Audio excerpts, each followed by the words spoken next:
Sustainability is no longer about doing less harm. It's about doing more good.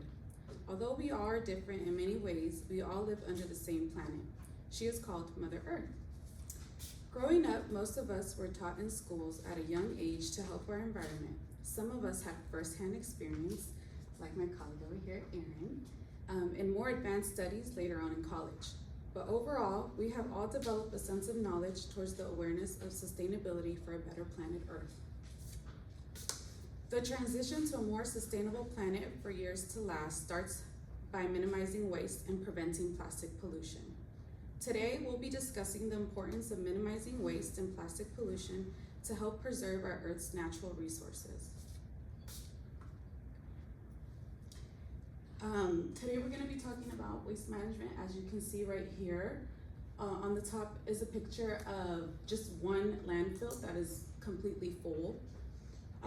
It is estimated about 254 million tons of waste are produced by Americans each year.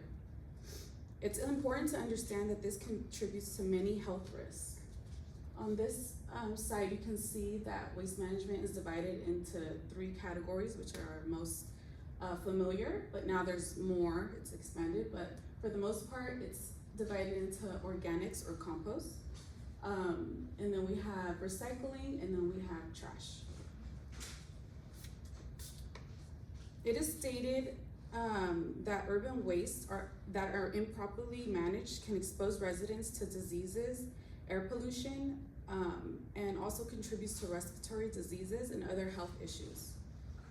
Not only are we all affected by this, but the future of our children and wildlife are in danger too. A big concern of waste correlates with plastic pollution as well.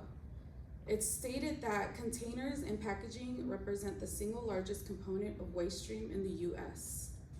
Before I hand it over to Serena to tell you more about plastic pollution, let's watch a short clip to better understand more harmful effects.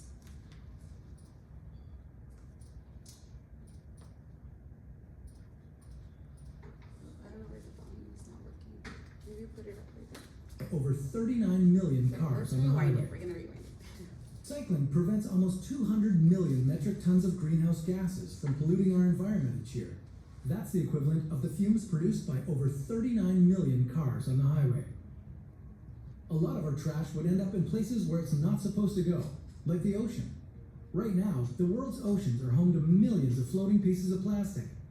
With no one recycling, even more of this debris would end up in the water, killing millions of fish and making the water unswimmable. But these might be the least of our worries, at least in the short term. What we would start to notice quickly would be our natural resources being destroyed. You see, recycling isn't just about keeping trash out of landfills, it also helps us sustain our natural resources, like timber. It's estimated nearly 7 billion trees are cut down globally each year. In 2017, the United States recycled over 68 million tons of paper. Without this, recycling prevents almost 200 million. So that was our short little clip. If you guys are interested in watching the full clip, you can visit this site, and it's called What If on YouTube. Okay. I'm gonna hand it over. I'm sure we all have ideas about what plastic pollution is, but many may not know all of the effects of this environmental problem that poses threats to wildlife, ecosystems, and even human health. According to Plastic Trash in the Oceans from Encyclopedia of Pollution by Alexander B. Gates, plastic is indestructible, and that alone may pose a threat to our environment for many hundreds of years to come. From the same source, we read about the production of plastic in the 60s that was at about 3 million tons, and by the year 2000 it jumped to 50 million tons. Single-use plastic, as seen on the screen, and microplastics are two main causes and effects of plastic pollution in the ocean. Plastic waste is such a threat as well as a hazard to all marine life. An estimate of about 30,000 fur seals die yearly to plastic by getting tangled in fishing nets, choking on cargo straps, as well as thinking plastic debris is food of some sort. And an estimate of about 1,000 sea turtles die annually from plastic entanglement and ingestion. Whales, porpoises, and coral get covered and or entangled in plastic easily. Plastic bags and plastic sheets are a huge contribution of all marine life in our oceans, to the death of all marine life in our oceans. Plastic pollution in the ocean is a growing issue with an estimate of 12 million tons flooding the ocean each year, ranging from large debris to microplastics. Plastic is expected to outweigh all of the fish in the sea by the year 2050. Some things you might not know is 73% of beach litter is plastic. It doesn't decompose, so therefore it's indestructible. Alarmingly, marine organisms consume more microplastics than actual nutrients. And while some people may not believe it, plastic pollution affects everyone. Microplastics are in our air, soil, and water, so unfortunately, microplastics are inside of us too. The average American ingests 74,000 to 121,000 microplastic particles each year. Microplastics damage our nervous systems, our reproductive systems, causing DNA damage and can ultimately cause cancer. The tiny particles have been found in blood, saliva, kidneys, breast milk, and the placenta. This all leads to birth defects.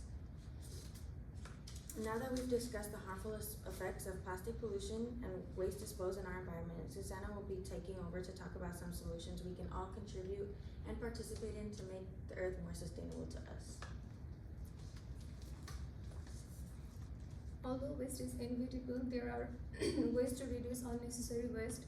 The most common way is to improve our sustainability is by disposing garbage, recycling, and following the policies. So here in the slide we have written the reduce, reuse, and recycle. That is the most common thing that will help our earth to be more sustainable. And according to Arthur Davis, the proper management of solid waste has the primary goal of protecting the human health. So one of the main solution is recycling. US followed the zero waste policy in 2002.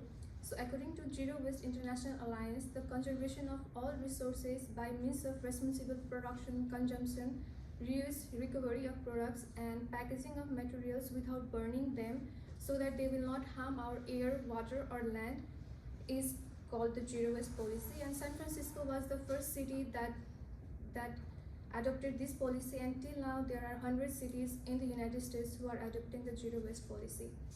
So for the problem of harmful plastic pollution, we can reduce it by doing the individual approach. Our choice of consciously using a plastic can either kill a turtle or any ocean dweller or save no one.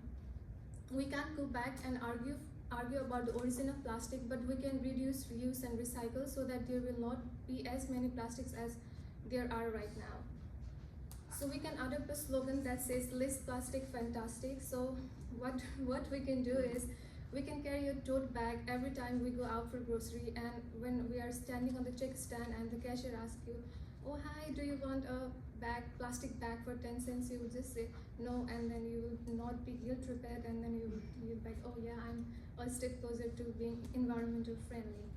So another comprehensive solution we can do is encouraging manufacturers for the biodegradable and photodegradable plastics. Biodegradable plastic are those plastics that are easily degradable by the microorganisms that are found in the soil, and photodegradable are those plastics that are easily degradable by if they are exposed to heat and sunlight. So another solution would be public opinion and law. There is almost no evidence that people anywhere in the world are particularly worried about microplastics in the environment. There was a poll that was conducted within the group, and then they were asked, what are you more fear of? Like, what do you think you will die more of? And then everybody answered like global warming or poverty or food scarcity, but nobody talked about the microplastic. They don't have any idea that they are inhaling so many microplastic every time they breathe, and that's affecting their respiratory health. There was a Microbit-Free Water Act of 2015.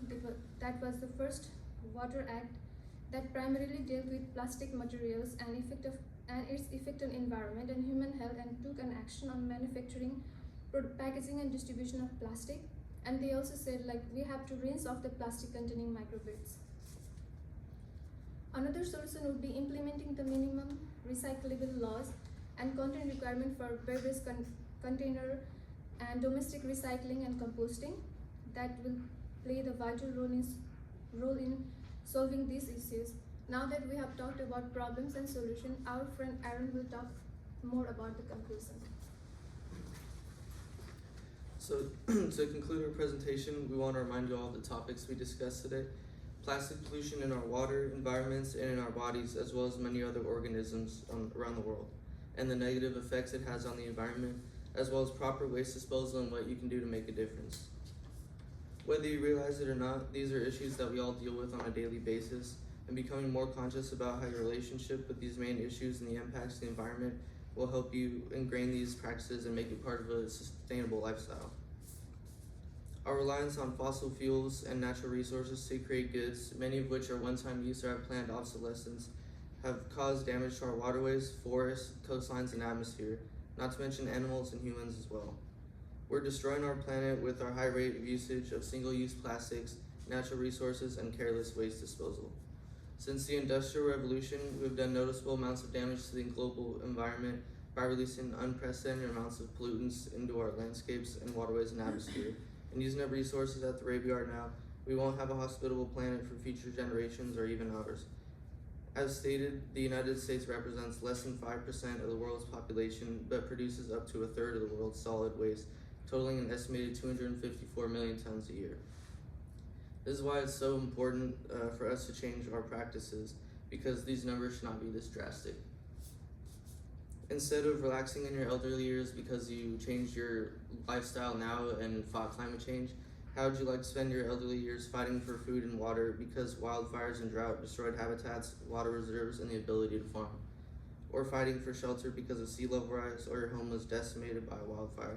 These are all potential effects of our use of natural resources and plastics. Humans are supposed to be the smartest species on the planet, so let's start acting like it so we can solve the biggest issue that faces all of humanity: climate change and our rampant use of natural resources. We have included some links in our presentation that educate and help you get involved in the fight against climate change. The first link is to an app that gives you prizes or money based on how much trash you collect, or how much recycling or compost you use, or how much car-free transport you use. So every time you log it, it just like adds it up, and you can see your impact based on your contributions. And yeah, like eventually if you do enough, they'll give you like a prize or something. So it's just a little like paid, incentive, to be more eco-friendly. And the second QR code is a link to a website that helps you sort your waste. So it has a bunch of tabs of like the common types of waste we deal with on a daily basis, like garbage, recycling, compost, and hazardous waste. And there's some items listed with each of those categories. But if you have like a specific piece of waste where you're not sure where it goes, there's like a search bar at the top, and you can search in whatever item you have, and it'll pretty accurately tell you where to put it. So like I searched up shoes and it told me garbage, and then batteries, which is one I have like a question about always. I feel like it changes sometimes. Like sometimes they'll say you can recycle it, sometimes they say like hazardous waste. I don't know, but it told me hazardous waste, so that's like a safe bet. So it's just really useful, like if you're unsure of where your stuff goes. So it is up to each and every one of us to stop and make the conscious decision to change our daily practices in a more environmentally friendly lens, to ensure a healthy future for our planet and all the life that inhabits it. Actions like sorting your garbage and recycling and composting, or properly disposing of hazardous waste, or turning off the water when you aren't using it, taking a shorter shower, or using a reusable water bottle are all things you can do on a daily basis to help make a difference. We all have a moral responsibility to do good on this earth, so let's all dig a little deeper and make more conscious decisions about the choices we make to help make our earth a better place to live in. Albert Einstein once said, "The earth will not be destroyed by those who do evil, but by those who watch them without doing anything." That's it.